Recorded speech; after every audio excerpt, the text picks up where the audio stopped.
അലാ ഫതഅറദൂ ലഹാ ശഫീഉനാ റസൂലുള്ളാഹി സ്വല്ലല്ലാഹു അലൈഹി വസല്ലം. അല്ലാഹുവിന്റെ ചില റഹ്മത്തിന്റെ കാറ്റടിച്ചു വീശാനുണ്ട്. ആ കാറ്റടിച്ചു വീശുമ്പോ മുഅ്മിനീങ്ങളെ ആ കാറ്റത്തേക്കൊന്ന് നിന്നൊടുക്കണം കേട്ടോ സ്വല്ലല്ലാഹു അലൈഹി വസല്ലം. അള്ളാഹുവിന്റെ റഹ്മത്തിന്റെ കാറ്റിങ്ങനെ അടിക്കാൻ, ആ കാറ്റ് വരുമ്പോ നിങ്ങളൊന്ന് അങ്ങോട്ട് ഇറങ്ങി നിന്നൊടുക്കണം കേട്ടോ എന്ന് അഷ്റഫുൽ ഖൽഖ് സ്വല്ലല്ലാഹു അലൈഹി വസല്ലം. ആ കാറ്റിൽ ഗംഭീരമായി അടിച്ചു വീശുന്ന കാറ്റടിക്കുന്ന കാലമാണ് പരിശുദ്ധ റമളാനിന്റെ 30 ദിനരാത്രങ്ങൾ. മുഅ്മിനീങ്ങളെ, അള്ളാഹിന്റെ റഹ്മത്ത് അള്ളാഹു കൊടുക്കുകയാണ്. ഞാൻ വാരിക്കോരി കൊടുക്കാൻ സ്വീകരിച്ചോളൂ എന്ന് പറഞ്ഞ് അള്ളാഹു സുബ്ഹാനഹു വ തആല നമുക്കതിന് തൗഫീഖ് ചെയ്യുമാറാകട്ടെ. റമദാൻ വരുന്നതിന്റെ 3 ദിവസങ്ങൾക്ക് മുമ്പ് റസൂലുള്ളാഹി സ്വല്ലല്ലാഹു അലൈഹി വസല്ലം മിമ്പറിൽ ഖൈർ ഖുതുബ ഓതി കൊടുത്തിട്ടുണ്ട്. എന്താ മിമ്പറിൽ പറഞ്ഞത്? അതാകും ശഹ്റു റമളാൻ. റമളാൻ ഇതാ വന്നിരിക്കുന്നു സുഹാബ. ഇവിടെ വരാനായിട്ടേ ഉള്ളൂ. ഇന്നത്തെ ഖുതുബയിലേക്ക് അതല്ലേ പറഞ്ഞത്? റമളാനിനെ കുറിച്ചാണ് ഇന്നത്തെ ഖുതുബ. റമളാൻ ഇതാ വന്നിരിക്കുന്നു. അതാകും ശഹ്റു റമളാൻ ശഹ്റു ബറക ഫീഹി ഖൈറുൻ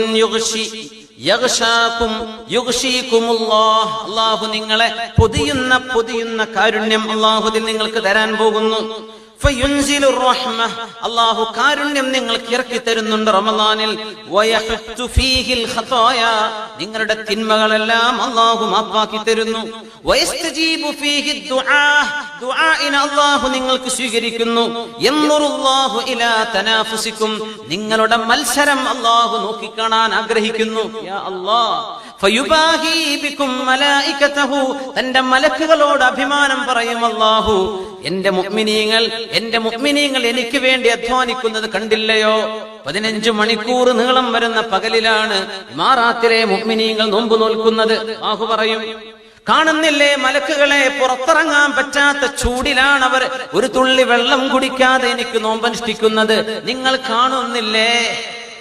ഈ മുഅ്മിനീങ്ങളാണ് ഇഫ്താറും കഴിഞ്ഞ് നീണ്ട നേരം തറാവീഹിന് വേണ്ടി ഖിയാമുൽ ലൈലിന് വേണ്ടി നിൽക്കുന്നത്. മലക്കുകളെ, നിങ്ങൾ ഇവരെ കാണുന്നില്ലേ? എന്താ കാരണം? ഇവരെ പടക്കുമ്പോഴാ മലക്കുകൾ ചോദിച്ചത്, അതജഅലു ഫീഹാ മൻ യുഫ്സിദു ഫീഹാ വയസ്ഫികു ദിമാ നഹ്നു നുസബ്ബിഹു ബിഹംദിക വനുഖദ്ദിസു ലക്.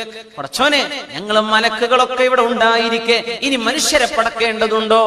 ഇത് ചോദിച്ചവരാ മലക്കുകൾ. മലക്കുകളെ കാണില്ലേ? നിങ്ങൾ പറഞ്ഞില്ലേ ഇവർ വെറും തല്ലാനെ കൊല്ലാനെ ഇവർക്ക് കഴിയുമെന്ന്? എന്റെ മുഅ്മിനീങ്ങൾ നടത്തുന്ന മത്സരം കണ്ടില്ലേ എന്ന് അല്ലാഹു നിങ്ങളെപ്പറ്റി അഭിമാനം പറയും. ഫഅറുല്ലാഹ മിൻ അൻഫുസികും ഖൈറാ, അതുകൊണ്ട് നിങ്ങളിൽ നിന്ന് ഖൈർ അല്ലാഹു കാണിച്ചു കൊടുക്കുന്ന നബിയുനാ റസൂലുള്ളാഹ് സ്വല്ലല്ലാഹു. മഹാനായ ഉമർ ഇബ്നു അബ്ദുൽ അസീസ് റഹിമഹുല്ലാഹ് ഇതേപോലൊരു ഖുതുബ നടത്തിയത് ചരിത്രത്തിൽ കാണാൻ കഴിയും. ഇന്റർവെൽ ആയിട്ടില്ല കേട്ടോ.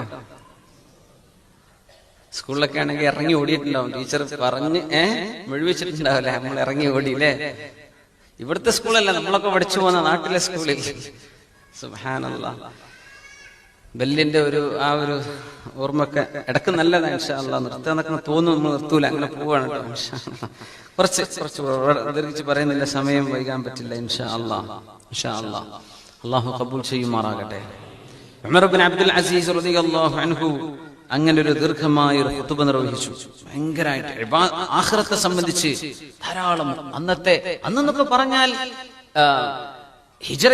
സ്വഹാബത്തിന്റെ കാലം കഴിഞ്ഞ് 100 കൊല്ലങ്ങൾക്കുള്ളിലാണ് ഉമർ ഇബ്നു അബ്ദുൽ അസീസ് റളിയല്ലാഹു അൻഹു, രണ്ടാമത്തെ ഉമർ എന്ന് ലോകം അറിയപ്പെട്ട മഹാനായ ഭരണാധികാരി ഉമർ ഇബ്നു അബ്ദുൽ അസീസ് റളിയല്ലാഹു അൻഹു. ഭയങ്കരമായിരുന്നു. അബ്ദുൽ മലിക് ബിൻ മർവാനെ പോലെയുള്ള മുൻഗാമികൾ വളരെ ആഡംബരത്തിൽ ജീവിച്ചിരുന്ന കാലത്താണ്, മർവാൻ ബിൻ അബ്ദുൽ മലിക് ഒക്കെ ഉള്ള കാലത്താണ് വളരെ സാത്വികനായി ജീവിച്ച മഹാനായ ഉമർ ബിൻ അബ്ദുൽ അസീസ് റളിയല്ലാഹു അൻഹു. പെരുന്നാളിന്റെ ദിവസം വീട്ടിലേക്ക് വന്നപ്പോ 9 പെൺമക്കൾ ഉണ്ടായിരുന്നു. എല്ലാവരും കരച്ചിലാണ്. അപ്പോ ഭാര്യ ഫാത്തിമ ബിൻത് അബ്ദുൽ മലിക്, രാജാവിന്റെ മകളാണ് അവരുടെ ഭാര്യ ഫാത്തിമ റളിയല്ലാഹു അൻഹ. ഭയങ്കര മഹതിയാണ്, ആഡംബരത്തിൽ ജീവിച്ചു വന്ന മകളായിരുന്നു. പക്ഷേ ഉമർ ഇബ്നു അബ്ദുൽ അസീസ് റളിയല്ലാഹു അൻഹു പറഞ്ഞു, നമുക്കിതൊന്നും പറ്റൂല കേട്ടോ, മുഅ്മിനീങ്ങളുടെ സമൂഹത്തിന്റെ ഖജനാവ് നമുക്ക് എടുക്കാൻ പറ്റൂല. ഏതായാലും ചോദിച്ചു ഭാര്യയോടല്ല, എന്തിനാ മക്കൾ കരയാന്ന് പറഞ്ഞു. എന്തിനാ അവര് കരയണത്? രാജ്യത്തെ എല്ലാ കുട്ടികൾക്കും ഇന്ന് പുതിയ ഉടുപ്പെടുക്കുന്ന പെരുന്നാളല്ലേ, മക്കൾക്ക് പുതിയ ഡ്രസ്സ് ആർക്കും ഇല്ലല്ലോ, ആ വിഷമത്തിൽ മക്കൾ കരയാണെന്ന് പറഞ്ഞു. എല്ലാ മൂത്ത മക്കളെയും അരികത്തേക്ക് വിളിച്ചിട്ട് മഹാനായ ഉമർ ഇബ്നു അബ്ദുൽ അസീസ് റളിയല്ലാഹു അൻഹു ചോദിച്ചു, മക്കളെ, നിങ്ങൾക്കൊക്കെ വാപ്പ ഈ മുസ്ലിമീങ്ങളുടെ, പാവപ്പെട്ട മുസ്ലിമീങ്ങളുടെ ഖജനാവിൽ നിന്ന് പൈസ എടുത്തിട്ട് നിങ്ങൾക്ക് ഞാൻ ഡ്രസ്സ് വാങ്ങി തന്ന് അള്ളാന്റെ കോടതിയിൽ വാപ്പ പിടിക്കപ്പെടാനാണോ നിങ്ങൾക്ക് ആഗ്രഹം? അതല്ല, ഈ പഴയ ഡ്രസ്സിലൊക്കെ ജീവിച്ച് നാളെ അള്ളാന്റെ കോടതിയിൽ നിങ്ങളുടെ വാപ്പ രക്ഷപ്പെടാനാണോ മക്കളെ നിങ്ങൾക്ക് ആഗ്രഹം എന്ന് ചോദിച്ചു. നല്ല മക്കളായിരുന്നവർ പറഞ്ഞു, വാപ്പ നാളെ രക്ഷപ്പെടലാണ് ഞങ്ങൾക്ക് ആവശ്യം, ഞങ്ങൾക്ക് കുഴപ്പമില്ല. സുബ്ഹാനല്ലാഹ്, ഇങ്ങനത്തെ വലിയ ലോകം കണ്ട രണ്ടാമത്തെ ഉമർ എന്നറിയപ്പെടുന്ന ഉമർ ഇബ്നുൽ ഖത്താബ് തങ്ങൾക്ക് ശേഷം ഉമർ ഇബ്നു അബ്ദുൽ അസീസ് റളിയല്ലാഹു അൻഹു, ബഹുമാനപ്പെട്ടവർ അവസാന കാലത്ത് ചെയ്ത ഖുതുബയാണെന്നാണിത്. എന്നിട്ട് പറഞ്ഞു, ജനങ്ങളെ, മരണത്തെക്കുറിച്ച് ഓർക്കണില്ലേ? നമ്മളൊക്കെ എന്നും ചിന്തിക്കണം, മരണത്തെക്കുറിച്ച് ഓർക്കുക. നമ്മൾ അള്ളാഹുവിന്റെ വലിയൊരു റഹ്മത്ത് എന്താ? മരണം അള്ളാഹു മറച്ചു വെക്കുകയാണ് എന്നതാണ്. ലോകത്ത് കോടിക്കണക്കിന് ആളുകൾ ജനിക്കുന്നുണ്ടെങ്കിൽ കോടിക്കണക്കിന് ആളുകൾ മരിക്കുന്നുണ്ട് ലോകത്ത്. പക്ഷേ നമ്മൾ ആരും മരിച്ചു കിടക്കുന്നത് കാണുന്നുണ്ടോ? റോഡ് സൈഡിൽ ഏതെങ്കിലും മനുഷ്യന്മാര് മരിച്ചു കിടക്കുന്നത് കാണുന്നുണ്ടോ? നമ്മൾ കാണുന്നുണ്ടോ? ഇല്ല. മരിക്കണില്ലേ? ഉണ്ട്. പക്ഷേ നമ്മൾ കാണുന്ന, ഇടപെടുന്ന ഒരിടത്തും മയ്യത്തിനെ കാണുന്നില്ല. പക്ഷികൾ മരിക്കണില്ലേ? ജീവജാലങ്ങൾ മരിക്കുന്നില്ലേ? ജന്തുക്കൾ മരിക്കണില്ലേ? മനുഷ്യര് മരിക്കണില്ലേ? മരണം എമ്പാടും നടക്കുന്നുണ്ട്. പക്ഷേ അപ്പോഴേക്ക് എടുത്തു മാറ്റുകയാണ്, അത് മറച്ചു, മരണം മറച്ചു വെക്കുകയാണ്. അല്ലായിരുന്നുവെങ്കിൽ ജീവിക്കാൻ നമുക്ക് കൊതി തോന്നൂലായിരുന്നു. അങ്ങനെ നടക്കുക. നജദ സ്ട്രീറ്റിൽ 10 ആള് മരിച്ചടക്കുന്നു, ഇലക്ട്രയിൽ ഒരു 50 ആള് മരിച്ചടക്കുന്നു. പടച്ചോനെ, എന്താ പിന്നെ ജീവിതം? റോഡ് സൈഡിൽ ഇങ്ങനെ മരിച്ചടക്കാൻ അള്ളാഹു അത് മറപ്പിക്കുകയാണ്. അള്ളാഹു മരണത്തെ മറപ്പിച്ചു വെച്ചു. എന്തിന്? നിങ്ങൾക്ക് ജീവിതത്തിൽ ഒരു ആശ ഉണ്ടായിക്കോട്ടെ. അല്ലെങ്കിൽ എന്താ ജീവിക്കാൻ വല്ല രസമുണ്ടോ? ചിരിക്കാൻ പറ്റുമോ? ചിരിക്കാൻ കഴിയോ? അള്ളാഹുവിന്റെ അള്ളാഹുവിന്റെ വലിയ റഹ്മത്താണ് മരണം എന്ന പ്രതിഭാസം നമ്മുടെ കണ്ണെന്ന് അള്ളാഹു മറച്ചു വെച്ചത്. യാ അല്ലാഹ്, യാ അല്ലാഹ്. ഉമർ ഇബ്നു അബ്ദുൽ അസീസ് റഹിമഹുല്ലാഹ് റമളാനിന്റെ തലേന്നാണ് ഈ പറയുന്നത്, അള്ളാഹുലേക്ക് മടങ്ങണ്ടേ, നിങ്ങൾ എന്താണ് ഒരുക്കി വെച്ചിട്ടുള്ളത് പടച്ച തമ്പുരാന്റെ മുമ്പിലേക്ക് പോകാൻ. അങ്ങനെ അത് പറഞ്ഞ അവസാനം പറഞ്ഞു, വഇന്നീ ലഅഖൂലു ലക്കും, ഞാൻ നിങ്ങളോട് പറയാണ്, ഹാദിഹിൽ മഖാല, ഈ വാദൊക്കെ ഞാൻ നിങ്ങളോട് പറയുന്നു, വമാ അഅലം ഇൻദ അഹദിൻ മിനദ് ദുനൂബ് അക്തറ മിമ്മാ അഅലം ഇൻദി. യാ അല്ലാഹ്, എന്നെക്കാളും വലിയ പാപികളൊന്നുമല്ല നിങ്ങളെക്കാളും തെറ്റ് എന്റെ ശരീരത്തിലുണ്ടെന്ന് മഹാനായ ഉമർ ഇബ്നു അബ്ദുൽ അസീസ് റളിയല്ലാഹു അൻഹു. യാ അല്ലാഹ്, അല്ലാഹുവിന്റെ വലിയ റഹ്മത്താണത്. എന്റെ എത്രയെല്ലാം തെറ്റുകളും കുറ്റങ്ങളും അള്ളാഹു മറച്ചു വെക്കുകയാണ്. നിങ്ങൾ എന്നെ കാണുന്നത് ഏതോ ഒരു നല്ല മനുഷ്യനായിട്ടായിരിക്കാം, പക്ഷെ ഞാൻ എത്ര മോശക്കാരനാണ്. എന്റെ മോശത്തരം അള്ളാഹു മറച്ചു വെച്ചതുകൊണ്ട് നിങ്ങൾ കാണാത്തത്. നിങ്ങളുടെ മോശത്തരം എനിക്ക് അള്ളാഹു മറച്ചു വെച്ചു, അതുകൊണ്ട് നമ്മൾ തമ്മിൽ നല്ല ബന്ധമാണ്. യാ അല്ലാഹ്, നമ്മൾ ഓരോരുത്തരുടെയും തെറ്റുകൾ അള്ളാഹു പരസ്പരം കാണിച്ചു കൊടുത്താൽ നമ്മൾ ആരോടെങ്കിലും ഉണ്ടോ? നമ്മൾ ആരോടെങ്കിലും കൂട്ടുകാരായിട്ട് ജീവിക്കോ? അള്ളാഹു മറച്ചു വെക്കാൻ. ഈ മറച്ചു വെക്കൽ അള്ളാഹുവിന്റെ ഇഷ്ടമാണ്. യാ അല്ലാഹ്, അള്ളാഹു നമ്മൾ അപമാനപ്പെടുത്തുന്നില്ല. ഉലമാ പറയാൻ, തിന്മകൾക്ക് ഒരു മണമുണ്ടായിരുന്നുവെങ്കിൽ, തെറ്റ് ചെയ്യുന്നിടത്തൊരു മണം, ഒരു വാസന, തെറ്റ് ചെയ്താൽ ഒരു വാസന വരുമെങ്കിൽ നമുക്ക് ആർക്കെങ്കിലും അടുത്തിരിക്കാൻ പറ്റുമോ? എന്താ നമ്മുടെയൊക്കെ അവസ്ഥ? ഉമർ ഇബ്നു അബ്ദുൽ അസീസ് റളിയല്ലാഹു അൻഹു പറയാണ് ഖുതുബയുടെ അവസാനം, എന്നെക്കാളോ എന്റെ അത്ര തെറ്റുകളില്ല ഒരാളും നിങ്ങളിൽ ഇല്ല എന്ന് എനിക്ക് ഉറപ്പാണ്. യാ അല്ലാഹ്, യാ അല്ലാഹ്, വലാകിൻ അസ്തഗ്ഫിറുല്ലാഹ വഅതൂബു ഇലൈഹി, ഞാൻ അല്ലാഹുവിനോട് പൊറുക്കലിനെ ചോദിക്കുകയാണ്, ഞാൻ അല്ലാഹുവിനോട് ഖേദിച്ചു മടങ്ങുകയാണ് എന്ന് പറഞ്ഞു. ഫശഹിഖ, എന്തോ ഒരു ശബ്ദം പുറപ്പെടുവിച്ച് മിമ്പർ എന്നിട്ട് വീണതാ ഉമർ ഇബ്നു അബ്ദുൽ അസീസ് റളിയല്ലാഹു അൻഹു. പിന്നെ മിമ്പറിലേക്ക് കയറാൻ സാധിച്ചില്ല. ആ ഒരാഴ്ചയിൽ ബഹുമാനപ്പെട്ടവർ വഫാത്താവുകയാണ് ഉണ്ടായത്. യാ അല്ലാഹ്, മുഅ്മിനീങ്ങളെ, റമളാൻ വരുമ്പോഴുള്ള ചിന്തകളാണ്, റമളാൻ വരുമ്പോഴുള്ള ബേജാർ. അല്ലാഹുവിലേക്ക് മടങ്ങാൻ ഞാൻ ഒരുക്കമാണ്. എന്റെ അടുത്തുള്ള പാപം, എന്റെ അടുത്ത് കുഴപ്പമുണ്ട് നമ്മൾ ചിന്തിക്കും. മുഅ്മിനീങ്ങളെ, നമുക്ക് കുഴപ്പമുണ്ട് എന്ന് ആലോചിക്കും. നാട്ടുകാർക്ക് കുഴപ്പമുള്ളതും മറ്റു സംഘടനകൾ, ഇത് നമ്മളെ പറ്റി ബേജാറാവും. നമ്മളെ പറ്റി ബേജാറാവിൻ മുഅ്മിനീങ്ങളെ, നമ്മളെ പറ്റി ബേജാറാവണം. നമ്മുടെ അവസ്ഥ എന്താണ്? ബാക്കിയുള്ളവര് നരകത്തുക്കോ സ്വർഗത്തുക്കോ പോണതാ നമ്മുടെ വലിയ ബേജാർ. നമ്മൾ എങ്ങോട്ടാ പോകുന്നത്? നമ്മുടെ ജീവിതം എന്താണ്?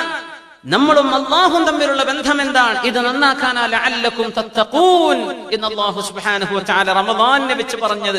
നിങ്ങൾക്ക് എന്നെ കുറിച്ച് ബോധം ഉണ്ടാവാനാണ് ഞാൻ നിങ്ങൾക്ക് ഈ റമദാൻ തന്നിട്ടുള്ളത്. നമ്മളും അല്ലാഹും തമ്മിലുള്ള ബന്ധം. ബാക്കിയുള്ളവർക്ക് കുഴപ്പമുണ്ടെന്ന് പറയാൻ ഭയങ്കര എളുപ്പമാണ്. ഒരു ENT സ്പെഷ്യലിസ്റ്റിന്റെ അടുത്ത് പോയിട്ട് ഒരാൾ പറഞ്ഞത്, ഡോക്ടറെ എന്റെ ഭാര്യക്ക് ചെവി കേൾക്കണില്ല കേട്ടോ, എന്റെ ഭാര്യക്ക് ചെവി കേൾക്കണില്ല. ചെവി കേൾക്കൂല. എന്നാ ഭാര്യനെ കൊണ്ടുവന്നൂടായിരുന്നോ മരുന്ന് കൊടുക്കാൻ? അതിന് ഡോക്ടറെ ഭാര്യയെ കൊണ്ടുവരാൻ മാത്രമുള്ള പൈസ ഒന്നും എന്റെ കയ്യിലില്ല. ഇന്ന് ഞാൻ എന്താ ചെയ്യേണ്ടത്? ഡോക്ടർ പറഞ്ഞു, നിങ്ങൾക്ക് ഭാര്യയ്ക്ക് എത്രയാണ് കേൾവിക്കുറവിന്റെ കുഴപ്പമെന്ന് പറഞ്ഞിരുന്ന അതിനനുസരിച്ച് ഞാൻ എന്തെങ്കിലും നിങ്ങൾക്ക് മരുന്ന് തരാം, ഫ്രീ ആയിട്ട് തരാം. അതിന് നിങ്ങൾ ആദ്യം ഒരു 10 മീറ്റർ ഇപ്പുറത്തുന്ന ഭാര്യയോട് എന്തെങ്കിലും ചോദിക്കാം. കേൾക്കണില്ല, ഒന്നും കൂടെ അടുത്ത് കേൾക്കുക, എന്നിട്ട് ചോദിക്കുക അതേ ചോദ്യം. കേൾക്കണില്ല, ഒന്നും കൂടെ അരികത്ത് നിൽക്കുക. അങ്ങനെ ഒരു 4-5 സ്റ്റെപ്പ് എന്നിട്ട് എവിടെന്നാ അവൾക്ക് കേൾക്കണത് എന്ന് നോക്കി എന്ന് പറഞ്ഞു. ശരി എന്ന് പറഞ്ഞ വീട്ടിൽ പോയിട്ട് ഭാര്യയോട്, അല്ല ഇന്ന് എന്താ ഉച്ചക്ക് ഭക്ഷണം എന്താ ഉണ്ടാക്കിയത് എന്ന് ചോദിച്ചു. 10 മീറ്റർ ഇപ്പുറത്തുനിന്ന് ഒരു മറുപടി ഇല്ല. 2 മീറ്ററിനോട് അടുത്ത് 8 മീറ്റർ, ഇന്ന് എന്താ ഉച്ചക്ക് ഭക്ഷണം? ഭാര്യ ഒന്നും മിണ്ടണില്ല. പടച്ചോൻ 5 മീറ്റർ അടുത്തെത്തി, ഇതേ ചോദ്യം, ഒരു മറുപടി ഇല്ല. 2 മീറ്റർ അരികത്ത് ഒരു മറുപടി ഇല്ല. 5 സ്റ്റെപ്പ് കഴിഞ്ഞ് അടുത്ത്, ഇന്ന് എന്താ ഉച്ചക്ക് ഭക്ഷണം? മനുഷ്യ ഇന്ന് കോഴിക്കറിയാന്ന് 5 പ്രാവശ്യം ഞങ്ങളോട് പറഞ്ഞു എന്ന് പറഞ്ഞു. സുബ്ഹാനല്ലാഹ്, സുബ്ഹാനല്ലാഹ്. ഇന്ന് കോഴിക്കറിയാന്ന് 5 പ്രാവശ്യം പറഞ്ഞിട്ട് ഈ മനുഷ്യൻ കേട്ടിട്ടില്ല. സുബ്ഹാനല്ലാഹ്. പിന്നെ ഇയാൾ ആ ഡോക്ടർക്ക് പോയിട്ടില്ല. സംഗതി നമ്മളൊക്കെ ഇങ്ങനെ ചില ബധിരന്മാരാണ്. നമ്മൾ വിചാരിക്കുന്ന മറ്റാക്കാണ് കുഴപ്പം, നമുക്കാണ് കുഴപ്പമെന്ന് ആലോചിക്കും മുഅ്മിനീങ്ങളെ. ലാ തുസക്കു അലല്ലാഹി അഹദ. നമ്മൾ ആരും മുന്തിയ ആൾക്കാരാണെന്ന് ചിന്തിക്കല്ല. സ്വഹാബത്തിന് പേടിയായിരുന്നു. മഹാനായ അബൂ ഹനീഫ റളിയല്ലാഹു അൻഹു ഫിഖഹിന്റെ പ്രശസ്തമായ ഗ്രന്ഥം എഴുതി തയ്യാർ ചെയ്ത് വെച്ചപ്പോഴാണ് ആൾക്കാർ ചോദിച്ചത്, അഹാദാ ഹുവൽ ഹഖ്ഖുല്ലദീ ലാ ബാതില മഅഹ്. ഒരു ബാത്തിലുമില്ലാത്ത പച്ചയായ ഹഖായ കിതാബല്ലേ ഇത് എന്ന് ചോദിച്ചു മഹാനായ ഇമാമുന അബൂ ഹനീഫത്തുൽ കൂഫി റളിയല്ലാഹു അൻഹു. ബഹുമാനപ്പെട്ടവരെന്താ പറഞ്ഞത്? വഅസാ അൻ യകൂനൽ ബാത്തിലല്ലദീ ലാ ഹഖ്ഖ മഅഹ്. ഒരു ഹഖുമില്ലാത്ത ബാത്തിലാകാം എന്റെ ഈ കിതാബ്. അബൂ ഹനീഫ റളിയല്ലാഹു അൻഹുവിന്റെ ആ ഒരു തവാദുഅ നോക്കി. എന്താണ് ആ വിനയം? ഇതല്ലേ ഹഖ്? ആ മാഷാ അല്ലാഹ് ചൊല്ലിക്കോളൂ തക്ബീർ. ഇതല്ല പറയുന്നത്. നമ്മുടെ കയ്യിലാണ് തെറ്റ്. എന്റെ കയ്യിൽ ഒരു ഹഖുമില്ല, ബാത്തിലാണെന്ന് ആയിക്കൂടെ? നമുക്കറിയില്ല. ബഹുമാനപ്പെട്ട അബൂ ഹനീഫ റളിയല്ലാഹു തആല പറഞ്ഞിട്ടുണ്ട്, വലിയൊരു മഖാലത്ത് പറഞ്ഞിട്ടുണ്ട്. യാ അല്ലാഹ് വഅസാ അൻ യകൂന ഇൻദി സവാബ്. എന്റെ അടുത്ത് നന്മയായിരിക്കാം, പക്ഷേ എന്റെ അടുത്ത് തെറ്റായിരിക്കാം. അത് ജനങ്ങൾ തിരുത്തി തന്നേക്കാം. സുബ്ഹാനല്ലാഹ്. എന്റെ അടുത്ത് നന്മയുണ്ട്, അത് ജനങ്ങൾ സ്വീകരിച്ചേക്കാം. പക്ഷേ എന്റെ അടുത്ത് തിന്മയാണ്, അത് ജനങ്ങൾ നന്നാക്കി തന്നേക്കാം. എന്റെ കിതാബിനെ പറ്റി അങ്ങനെയൊന്നും പറയല്ല. സുബ്ഹാനല്ലാഹ്. ലഅല്ലക്കും തത്തഖൂൻ. അല്ലാഹുവിലേക്ക് നല്ല മനുഷ്യരായിട്ട് തിരിച്ചു പോകാനുള്ള വിളി അല്ലാഹു വിളിച്ചുകൊണ്ടിരിക്കുകയാണ്. അല്ലാഹുവിലേക്ക് നമുക്ക് മടങ്ങണം. 720 മണിക്കൂറുകളെ കുറിച്ചാണ് നമ്മുടെ ചർച്ച. റമളാനിലെ 30 ദിവസം എന്ന് പറഞ്ഞത് 720 മണിക്കൂറുകളാണ്. 720 മണിക്കൂറിൽ എന്ത് ചെയ്യാൻ പറ്റുമെന്നാണ്. നമ്മൾ റമളാനിൽ വഅദ് പരിപാടികളൊക്കെ സജീവമായിട്ട് നടക്കും. കൂടെ മനസ്സിലാക്കണം, അത് അമല് ചെയ്യേണ്ട സമയം കൂടിയാണ്. അമല് ചെയ്യേണ്ട സമയമാണിത്. സുബ്ഹാനല്ലാഹ്. അതുകൊണ്ട് നമ്മൾ അധ്വാനിക്കണം. ഈ 720 മണിക്കൂറിൽ നമ്മൾ ഒരു 8 മണിക്കൂർ ഉറങ്ങി എന്ന് വിചാരിക്കുക. 8 മണിക്കൂറൊന്നും ആവശ്യമില്ല റമളാനിൽ, കുറച്ചങ്ങ് കുറച്ചേക്കാം. 8 മണിക്കൂർ ഉറങ്ങിയാൽ പിന്നെ കിട്ടുന്നത് 480 മണിക്കൂറാണ്. ഈ 480 മണിക്കൂറുകളിൽ നമുക്ക് എന്ത് ചെയ്യാൻ പറ്റും എന്നാണ് നമ്മൾ ആലോചിക്കുന്നത്. 480 മണിക്കൂർ 480 മണിക്കൂർ റമളാൻ 30 ദിവസത്തിൽ നമുക്ക് സജീവമായിട്ട് ഇടപെടുത്താൻ കഴിയുന്നത്. അതിലെന്ത് ചെയ്യാൻ കഴിയും? ഒന്ന്, അള്ളാഹുവിന്റെ കിതാബുമായിട്ട് നമുക്ക് നടക്കണം, പരിശുദ്ധ ഖുർആനുമായിട്ട് അടുക്കണം. അല്ലേ? അള്ളാഹു നമുക്ക് തൗഫീഖ് ചെയ്യുമാറാകട്ടെ. ഒരു ജുസ് ഖുർആനിൽ 7000 അക്ഷരങ്ങളാണ്. 7000 അക്ഷരങ്ങളാണ് ഒരു ജുസ്ഇലുള്ളത്. അങ്ങനെ 30 ജുസ് ആണ് ഖുർആൻ. ഈ ഖുർആൻ 30 ജുസ് ആക്കിയത് ആരാണ്? ഖുർആൻ 30 ജുസ് അല്ലേ? നമ്മൾ പറയുക 1-ാം ജുസ് 2-ാം ജുസ് ലോകം അംഗീകരിക്കപ്പെട്ട വസ്തുതയാണ്. അത് റസൂലുള്ളാഹി സ്വല്ലല്ലാഹു അലൈഹി വസല്ലം ചെയ്തിട്ടുണ്ടോ? ഇല്ല. സ്വഹാബത്ത് ചെയ്തിട്ടുണ്ടോ? ഇല്ല. താബിഈങ്ങൾ ചെയ്തതാണോ? അല്ല. അതിനുശേഷം വന്ന ഹജ്ജാജ് ഇബ്നു യൂസുഫിന്റെ കാലത്ത് ഹജ്ജാജ് ഇബ്നു യൂസുഫ് എന്ന് പറഞ്ഞാൽ കഫാ ബിഹി ളാലിമ, ഹജ്ജാജിനോളം അക്രമി ലോകത്ത് വേറെയില്ലെന്ന് ഇമാമുന ശാഫിഈ റളിയല്ലാഹു അൻഹു സർട്ടിഫിക്കറ്റ് കൊടുത്തിട്ടുണ്ട്. അങ്ങനത്തെ അക്രമിയ ഹജ്ജാജ് ഇബ്നു യൂസുഫ്. പക്ഷേ ചില നന്മകൾ അല്ലാഹുവിന്റെ ദീനിന് ചെയ്തു പോയിട്ടുണ്ട് അദ്ദേഹം. ഭയങ്കര അക്രമി, എന്ത് ചെയ്യാൻ പറ്റും? ഭയങ്കര അക്രമിയാണ്. അദ്ദേഹത്തിന്റെ കാലത്താണ് ഖുർആൻ 30 ജുസ് ആക്കിയത് ഉലമാ. എന്തിന്? അതൊരു ഹദീസിനെ ബേസ് ചെയ്തിട്ടാണ്. റസൂലുള്ളാഹി സ്വല്ലല്ലാഹു അലൈഹി വസല്ലം പറഞ്ഞു, നിങ്ങൾക്ക് സാധിക്കുമെങ്കിൽ ഒരു മാസത്തിൽ ഒരിക്കലെങ്കിലും ഖുർആൻ ഖതം തീർക്കണം. ഒരു മാസത്തിൽ ഒരിക്കൽ ഖുർആൻ ഖതം തീർക്കണമെങ്കിൽ 30 ദിവസങ്ങളിൽ ഖുർആനിനെ ഓരോ ജുസ് ആക്കി വെച്ചാൽ 30 ദിവസമാകുമ്പോഴേക്കും ഒരു ഖതം തീർക്കാൻ പറ്റും. അതിനു വേണ്ടി ഉലമാ ചെയ്ത പണിയാണ്. ലോകം അംഗീകരിച്ചില്ലേ? എന്താ കുഴപ്പം? അത് ഖുർആൻ ഹദീസുകൾക്ക് വിരുദ്ധമല്ല. സംഗതി ബിദ്അത്താണ് അത് ചെയ്തത്. ബിദ്അത്തുൽ ഹസന, ഒരു നല്ല കാര്യം, ഒരു കുഴപ്പമില്ല. ഹജ്ജാജ് ഇബ്നു യൂസുഫാണ് ചെയ്തതാണ്. അദ്ദേഹത്തിന്റെ കാലത്ത് ഹജ്ജാജ് ഇബ്നു യൂസുഫിന്റെ വിഷയം വലിയ അത്ഭുതമാണ്. ഭയങ്കര അക്രമിയായിരുന്നു എന്നാണ്. പക്ഷെ നമ്മൾ ചില ആളുകൾ അങ്ങനെ വിധി എഴുതരുത്. അന്ന് മഴയെ തേടിയുള്ള ഒരു നിസ്കാരം നടക്കുമ്പോ സുബ്ഹാനല്ലാഹ്, അന്നത്തെ ഇമാം ഖതീബ് മഴയെ തേടിയുള്ള നിസ്കാരം എന്ന് പറഞ്ഞാൽ കന്നുകാലികളും പെണ്ണുങ്ങളും കുട്ടികളൊക്കെ ഒരു തുറന്ന സ്ഥലത്തേക്ക് ഇറങ്ങി, പള്ളിയിൽ നല്ല മഴയെ തേടിയുള്ള നിസ്കാരം നടക്കുക പുറത്തുനിന്നാണ്. സഈദ് അങ്ങനെ ഒരു തുറന്ന സ്ഥലത്ത് അല്ലാഹുവിനോട് താണുകേട് ദുആയിരക്കണം, അതിന്റെ മുമ്പ് നോമ്പൊൽക്കണം. എന്നിട്ട് ഖുതുബയും നിസ്കാരമൊക്കെ കഴിഞ്ഞ അതാണ് അല്ലാഹുവിനോട് മഴയെ തേടിയുള്ള നിസ്കാരം. മഴ കിട്ടുന്നതാണ്. സുബ്ഹാനല്ലാഹ്, മഴ വരുന്നില്ല. രണ്ടാമത്തെ ദിവസം പിന്നെ നിസ്കരിച്ചു. ഹജ്ജാജ് ഇബ്നു യൂസുഫ് നിസ്കരിക്കണം എന്ന് പറഞ്ഞു. മഴയെ തേടി നിസ്കരിക്കുക, മഴ കിട്ടുന്നില്ല. മൂന്നാമത്തെ ദിവസവും മഴയില്ല. ഹജ്ജാജ് ഇബ്നു യൂസുഫ് പറഞ്ഞു, ഈ വരുന്ന ആളുകളിൽ പ്രായപൂർത്തിയായ ഇടം മുതൽ സുബ്ഹി നിസ്കാരം ഖളാ ആക്കാത്ത ആൾക്കാരുണ്ടെങ്കിൽ മുമ്പോട്ട് വരുമെന്ന് പറഞ്ഞു. സുബ്ഹാനല്ലാഹ്, ആരും ധൈര്യപ്പെടുന്നില്ല. പ്രായപൂർത്തിയായ അന്ന് മുതൽ സുബ്ഹി ഖളാ ആക്കാത്ത ആരെങ്കിലും ഉണ്ടെങ്കിൽ വരീന്ന് പറഞ്ഞു. അയാളെ കൊണ്ട് ദ്വാരപ്പിക്കണം.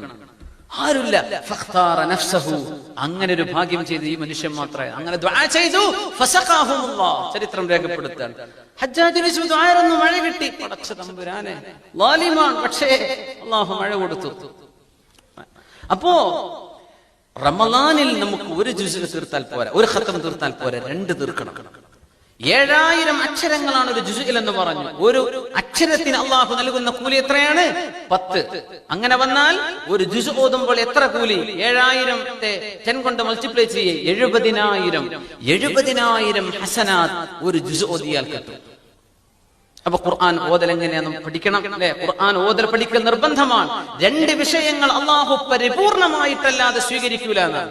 2 വിഷയങ്ങൾ അള്ളാഹു സ്വീകരിക്കണമെങ്കിൽ ആ വിഷയം പരിപൂർണമാകണം. ഒന്ന് അള്ളാഹുവിന്റെ തൗഹീദാണ്. തൗഹീദിന്റെ വിഷയത്തിൽ വിട്ടുവീഴ്ചകളില്ല, അവിടെ എക്സ്ക്യൂസുകളില്ല. അത് പരിപൂർണമായും അല്ലാഹു ജല്ല ജലാലുവിന്റെ ഉബൂദിയത്തെങ്കിൽ മാത്രമേ അല്ലാഹു തൗഹീദ് സ്വീകരിക്കൂ. 2 അഹ്കാമു തിലാവ, ഖുർആൻ ഓതേണ്ട നിയമം അത് റസൂലുള്ളാഹി സ്വല്ലല്ലാഹു അലൈഹി വസല്ലം പഠിപ്പിച്ച തജ്വീദിന്റെ നിയമത്തിൽ ഓതിയാലേ അല്ലാഹു അത് സ്വീകരിക്കൂ.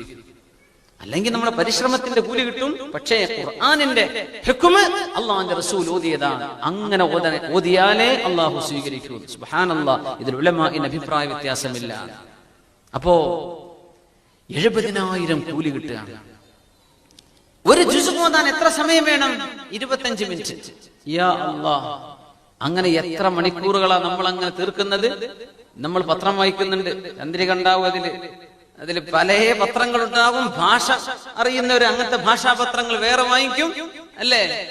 ഇതൊക്കെ കഴിഞ്ഞിട്ട് പിന്നെ ഒരു ന്യൂസും പറഞ്ഞതന്നെ പറഞ്ഞ് 4 വട്ടം പറഞ്ഞ് അതന്നെ പിന്നെ റിപ്പീറ്റ് ചെയ്ത് ഓരോ 2 മണിക്കൂറിൽ ഇതന്നെ ചവറാക്കി തോന്നിവാസം പറയുന്നത് കേട്ട് നമ്മൾ മണിക്കൂറുകളോളം ഇരിക്കും. ഒരു പേജ് അന്ന് അള്ളാഹ്ക്ക് വേണ്ടി ഖുർആൻ ഓതാൻ പറ്റണില്ല. യാ അല്ലാഹ്, ഇത് ഹിർമാനുൻ നിഅമ. അള്ളാഹു ഒരു നിഅമത്ത് ഒരു മനുഷ്യനെ നിഷേധിക്കുകയാണെന്ന് അതിന്റെ അർത്ഥം. എന്ന് പറഞ്ഞാൽ ഈ പത്രം വായിക്കാനും മാസികകൾ വായിക്കാനും ഒക്കെ സമയം കിട്ടിയിട്ട് ഒരു ജുസ് പോകട്ടെ, ഒരു പേജ് ഖുർആൻ എന്ന് ഓതാൻ ഇയാൾക്ക് സാധിക്കില്ലെങ്കിൽ ഇല്ല ബിദംബിൻ അദ്നബ. ഹസൻ ബസ്രി റളിയല്ലാഹു അൻഹുവിനോട് ഒരാൾ വന്ന് പറഞ്ഞു, ഹസൻ ബസ്രി, ഞാൻ രാത്രി നിസ്കരിക്കാൻ വേണ്ടി എഴുന്നേൽക്കുന്നുണ്ട്, വുദു എടുക്കാനുള്ള വെള്ളം ശരിയാക്കി വെക്കുന്നുണ്ട്, ഞാൻ ഉണർന്നിരിക്കുന്നുണ്ട്, പക്ഷേ 2 റക്അത്ത് പോലും തഹജ്ജുദ് നിസ്കരിക്കാൻ എന്നെ കൊണ്ടാവണില്ല. യാ അല്ലാഹ്, ഹബസതുക ദുനൂബ്, ഹബസതുക ദുനൂബ്, നിന്റെ തെറ്റുകൾ നിന്നെ കടിഞ്ഞാണിട്ടിരിക്കുകയാണെന്ന് മഹാനായ ഹസൻ ബസ്രി റളിയല്ലാഹു അൻഹു. തെറ്റുകളെ കൊണ്ടാ, ചെയ്ത തെറ്റുകളെ കൊണ്ടാണ് ഒരു മനുഷ്യനൊരു ജമാഅത്ത് നിസ്കാരം നഷ്ടപ്പെടുന്നത് പോലും അയാൾ ചെയ്ത തെറ്റിന്റെ കുറ്റം കൊണ്ടാണെന്ന്. ഒരു നിസ്കാരത്തിന്റെ തക്ബീറത്തുൽ ഇഹ്റാം അയാൾക്ക് നഷ്ടപ്പെടുന്നത് തെറ്റുകൾ ചെയ്തത് കാരണത്താലാണെന്നാണ്. സുബ്ഹാനല്ലാഹ്. എത്രയോ ഖുർആനിന്റെയും ഹദീസിന്റെയും അല്ലാഹുവിന്റെ ദിക്റിന്റെയും ഹബീബിന്റെ മേൽ ചൊല്ലുന്ന സ്വലാത്തിന്റെയും മജ്ലിസുകൾ ഉണ്ടായിരിക്കെ നമുക്ക് അങ്ങോട്ടൊന്നും എത്തിപ്പെടാനോ അത്തരം നന്മകൾ ചെയ്യാനോ സാധിക്കുന്നില്ലെങ്കിൽ ഹബസത്ക ദുനൂബ്, നിന്റെ തെറ്റുകൾ നിന്നെ വലിഞ്ഞു മുറുക്കിയിരിക്കുന്നുവെന്ന് തിരിച്ചറിയണം. സുബ്ഹാനല്ലാഹ്. മഹാന്മാർ പറയും, ഞാനും അല്ലാഹും തമ്മിൽ എന്തെങ്കിലും വല്ല കുഴപ്പമുണ്ടെങ്കിൽ എന്റെ വീട്ടിലേക്ക് ചെന്നാൽ എനിക്ക് മനസ്സിലാകും എന്റെ കുഞ്ഞുങ്ങൾ എന്നോട് പെരുമാറുന്ന പെരുമാറ്റ രീതി, എന്റെ ഭാര്യ എന്നോട് പെരുമാറുന്ന പെരുമാറ്റ രീതി, ഇതിനെന്തെങ്കിലും കുഴപ്പമുണ്ടെങ്കിൽ എനിക്ക് ഉടനെ മനസ്സിലാകും ഞാനും അല്ലാഹും തമ്മിൽ എന്തോ ഒരു കുഴപ്പം നടന്നിട്ടുണ്ട്, എന്തോ ഒരു തെറ്റ് ഞാൻ ചെയ്തിട്ടുണ്ട്. അതിന്റെ പകരമാണ് ഇവിടെ മഹാന്മാർ പറയുന്നു, എന്റെ കുതിരയുടെ പുറത്തു പോലും എനിക്കത് അറിയാൻ പറ്റുന്നു. കുതിര ഒന്ന് ഷെയ്ക്കാവുന്നു, കാറൊന്ന് ഫ്ലാറ്റ് ടയറായി, കാറൊന്ന് പഞ്ചറായി. സുബ്ഹാനല്ലാഹ്. ആ നേരം എന്തോ ഒരു കുഴപ്പം. അല്ലാഹു തആല ഞാനും റബ്ബും തമ്മിൽ ഒരു അലാഖത്ത്, ഒരു ബന്ധത്തിന്റെ സൂചകമാണിതെന്ന് മഹാന്മാർ മനസ്സിലാക്കാറുണ്ട്. മുഅ്മിനീങ്ങളെ, അല്ലാഹു നമ്മെ സഹായിക്കുമാറാകട്ടെ.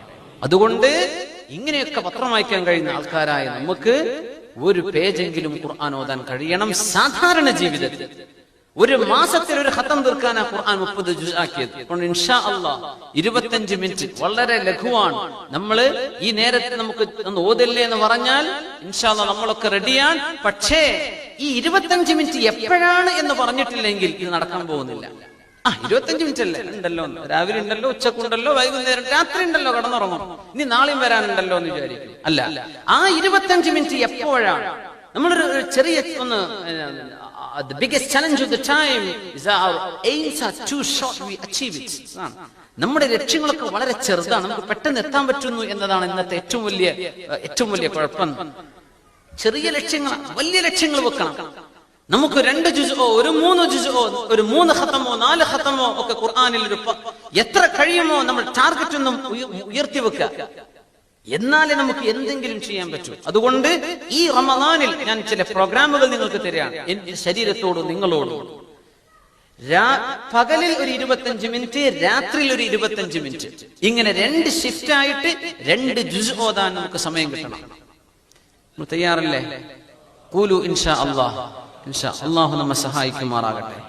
ആ സമയം എപ്പോഴാണെന്ന് കൂടെ ഇപ്പൊ തന്നെ തീരുമാനിച്ചേക്കണം. അത് നിങ്ങൾ ദുഹറിന്റെ മുമ്പോ, സുബഹിക്ക് ശേഷമാണോ, സുബഹിന്റെ മുമ്പാണോ, അസറിന്റെ ശേഷം, നോമ്പ് തുറന്നിട്ടോ, അതിന്റെ മുമ്പോ, ഇശാഇൻ, എപ്പോഴാണ് നിങ്ങൾക്ക് സൗകര്യപ്പെടുക ആ 25 മിനിറ്റ് നേരത്തെ നിങ്ങളുടെ mobile phone switch off, silent വെക്കണ്ട. എപ്പോഴും പഠിച്ചോനെ ഇത് തിരിച്ചു വിളിക്കാൻ പറ്റാത്ത നമ്പറാണല്ലോ, പിന്നെ അല്ലെങ്കിൽ മെസ്സേജ് വരും, തുറന്നു നോക്കി ഏതെങ്കിലും കച്ചവടക്കാരുടെ ഓഫറാക്കി പഠിച്ചു. ഇങ്ങനെ മനുഷ്യൻ ഇത്തനെയാവും.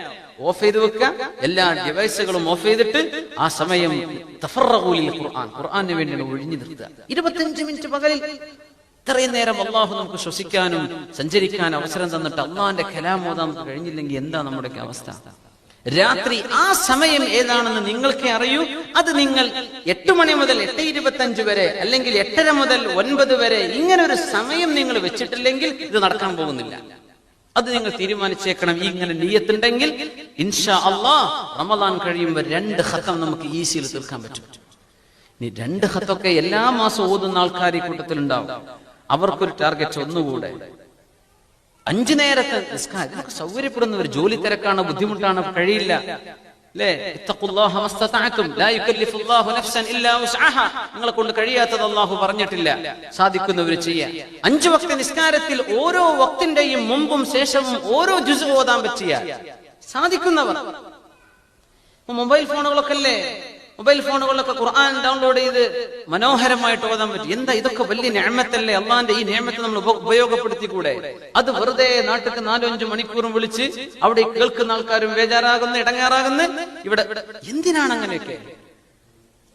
അത് അള്ളാഹു ചെയ്ത വലിയ നിഅമത്താണ്. ടെക്നോളജി വലിയ നിഅമത്താണ് മുഅ്മിനീങ്ങളെ, ഭയങ്കര നിഅമത്താണ്. എനിക്ക് പേടി തോന്നുന്ന ഒരു ആയത്തുണ്ട് പരിശുദ്ധ ഖുർആനിൽ, ഹത്താ ഫതഹ്നാ ഫലമ്മാ നസൂ മാ ദുക്കിറൂ ബിഹി ഫതഹ്നാ അലൈഹിം അബ്വാബ കുല്ലി ഷൈ.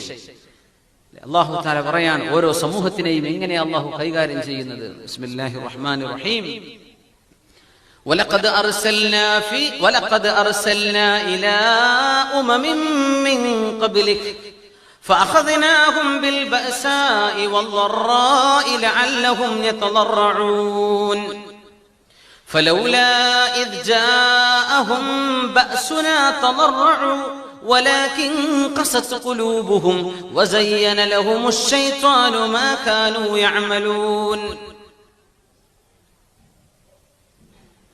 ولولا إذ جاءهم بأسنا تضرعوا ولكن قست قلوبهم وزين لهم الشيطان ما كانوا يعملون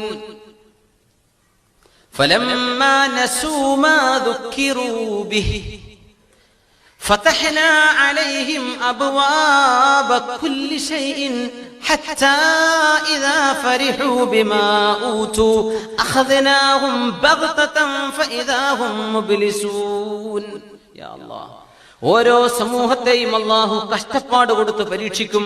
നന്നാകുമോ എന്ന് വിചാരിച്ചിട്ട് പ്രയാസങ്ങളും കടങ്ങളും ദാരിദ്ര്യവും അസുഖങ്ങളും എന്തിന് അല്ലാഹുവിലേക്ക് മടങ്ങുമോ എന്ന് നോക്കിയിട്ട് സമൂഹങ്ങളെ പോലും അല്ലാഹു ഇങ്ങനെ പരീക്ഷിക്കും.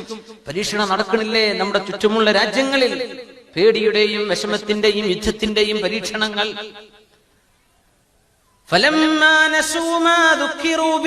പരീക്ഷണങ്ങളൊക്കെ കൊടുത്തത് അല്ലാഹുവിലേക്ക് മടങ്ങാൻ വേണ്ടി കൊടുത്തതാണ്. പക്ഷേ അവർ ചെയ്ത തെറ്റുകൾ അങ്ങനെ സുലഭമായി അവർ തെറ്റ് ചെയ്തുകൊണ്ടിരിക്കെ അല്ലാഹുവിലേക്ക് മടങ്ങാതെ തെറ്റുകളിൽ തന്നെ നിലനിന്നാൽ അല്ലാഹു എന്ത് ചെയ്യുമെന്നാണ്?